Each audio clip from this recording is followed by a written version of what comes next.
আবু বকর সিদ্দিক রাদিয়াল্লাহু তাআলা আনহুর ছেলে আব্দুর রহমান বদরের যুদ্ধে মুসলমান হয় নাই, বদরের পরে মুসলমান হয়েছে।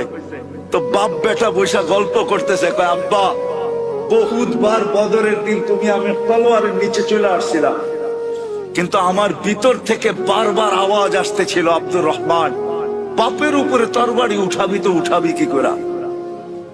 যতবার আমি হাত আগে নিতে গেছি আমার মন আমার হাতকে সরায়া দিছে যে বাপের উপরে হাত উঠাবি কি করে? ওটা তো জাহেলিয়াতের যুগ, অজ্ঞতার যুগ।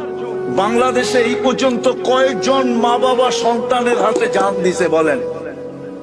দেয় নাই? পেপারে কথা আসে। আপনারও তো ফিলিস্তিন নিয়ে চিৎকার দেন, মিডিয়ায় দেখা আমার মতো 14 বছর আগে ফিলিস্তিন আপনারা চোখে দেখেন নাই। আমি 14 বছর আগে ফিলিস্তিন দেখে আসছি, 2 চোখে। কিয়ামতের মাঠে ফিলিস্তিনের মাটি বলবে যে এই ব্যক্তির পাড়া আমাদের এখানে ছিল, আমি জুতা দিয়া পাড়ায় আসছি, আমার পদধ্বনি ফিলিস্তিনে আছে, আমি ফিলিস্তিন চিনি।